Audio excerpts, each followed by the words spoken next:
planned for this service so that we could accord the people of Kitale, the family, his church in Kitale, to have an opportunity to pay their tributes to our departed brother. I had an opportunity to speak in Nairobi, and I believe I'm most likely to have an opportunity to speak during the final farewell in Lumaganda.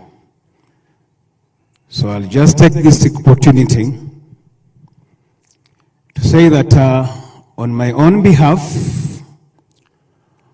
on behalf of my families, and on behalf of the bigger Nicodemus Khaniri's family, to convey our deepest condolences to you, the widows who he has left behind, the children, friends, family, business associates, political associates that he has left behind.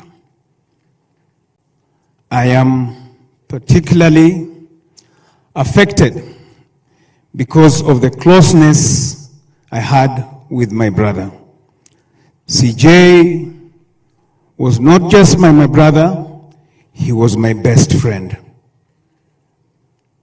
He was not just my best friend, he was my business partner. He was not just my business partner, but he was also my party leader. I spent so much time with him. I know how much love he had for his family, his entire family, his children, and I know the plans that he had for them. I also know the plans that he had for our community and the nation at large. It is unfortunate that he has left us before he sees these plans through. I mourn you, my dear brother. I have cried for you, I have mourned you, but I believe that we shall meet again. As a Christian, that's my strong belief. CJ was very close to my families, and he was a godfather to one of my sons, who is only 6 years old, but they loved each other dearly. If you see the pictures they took together, the birthday parties that he organized for him, then you'll know that they were too close. They called themselves the Club of Billionaires. And CJ would tell my son, your father is only a millionaire. Me and you are billionaires. So the boy is growing up knowing that he is a billionaire. Thanks to my brother CJ. I will miss you dearly, brother. I said it in Nairobi, that I'm one of the last people who spoke to CJ before he met his death. Because niliongea na yeye saa 5 za usiku ambapo alituacha. Sidhani kama kuna watu wengine walimpigia simu baada ya saa 5.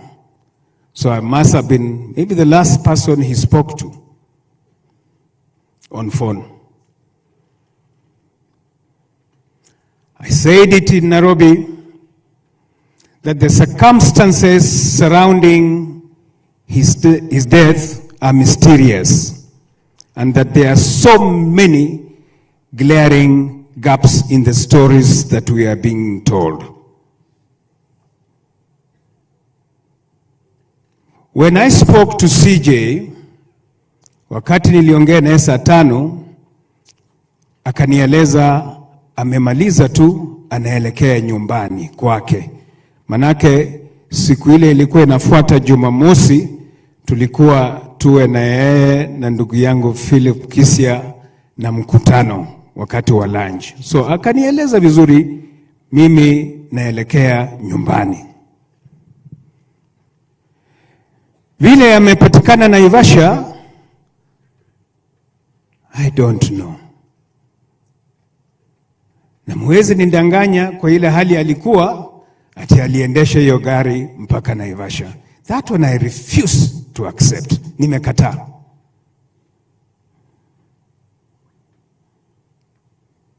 Nimekataa. Kuna wachunguzi wa kibinafsi ambao nilikuwa naona ripoti yao jana usiku, wanasema alipotoka pale alipokuwa Karen, mahali inaitwa Oasis, gari lake lilionekana Park Place. Park Place ni kando kidogo na mahali alipokuwa. Wachunguzi hao wanasema pia gari hilo lilipoonekana kwenye vyombo vya CCTV kule Naivasha, lilikuwa na watu wawili wameketi mbele. Nyuso hazionekani, lakini linaonyesha kuna watu wawili wameketi. So hakuwa peke yake. So mbona kwa ajali ambayo inasemekana ikaja alikuwa peke yake? Wachunguzi hawa wametuonyesha video hiyo mzuri kabisa ya CCTV.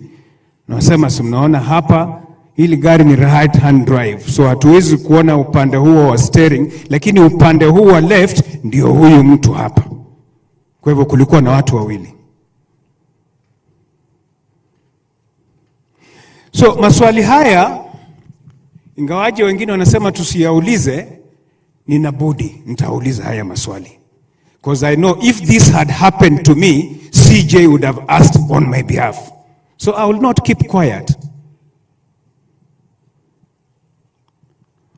All that the family is asking for, and as his closest friends, is that we want a thorough forensic investigation so that we can know exactly what happened to CJ.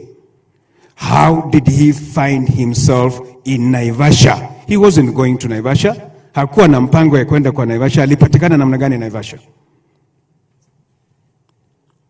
Na hii teknolojia ya kisiasa ya CCTV, tracking of the phone, tunaweza ambiwa, wachunguzi watatuambia alipatikana namna gani. Did he drive himself? Was he driven there? Was he carjacked?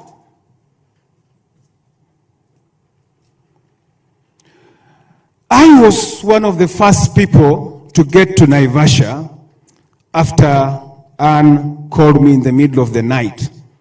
Akanieleza amepata simu kutoka kwa polisi ya kwamba ndugu yangu amepata ajali. Niliamka usiku wa manane, nikajiendesha, sikuwa na drive paka Naivasha.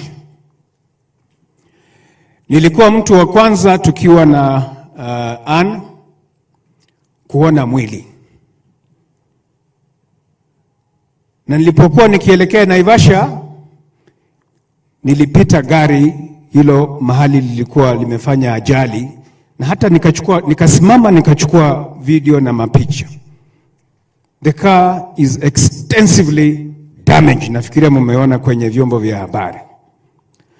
But tulipotolewa mwili wa CJ kuangalia, CJ hana alama yoyote, hukujua uso iko sawa, huwezi jua ni mtu alitoka kwa hiyo gari. So the injuries to us, the external injuries, are not consistent with that accident. To me, I am a layman.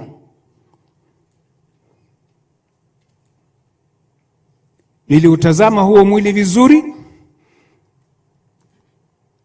nikapata ndugu yangu alikuwa amevunjika miguu zote mbili huku chini kwenye ankles. Sio hata magoti ama shin, chini kabisa kwenye ankles, which to me was not consistent with that accident.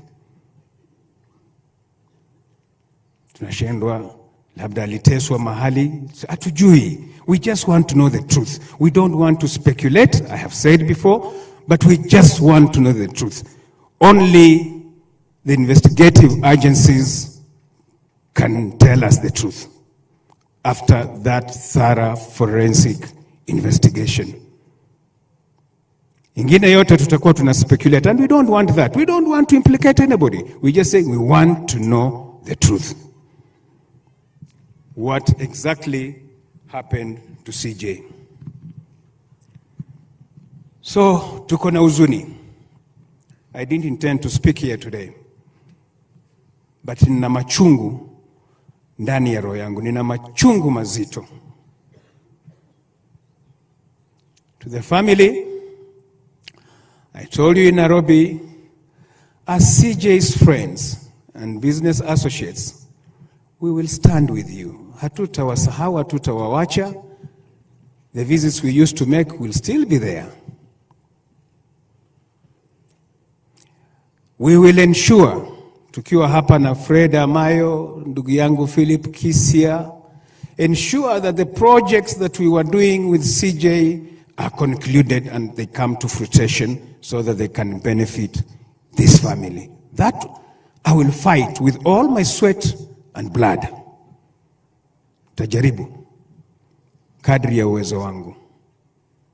So we are with you. We'll walk with you this journey until we lay him to rest. Fare thee well, my dear brother, my dear friend, my party leader, my best friend. May you rest in peace. We will keep your legacy intact. I will now invite Mweshi's region, who will invite our chairman, my co-chair, Mheshimiwa Mzee Gumo, and then he will also show us the leadership that has come to be with us.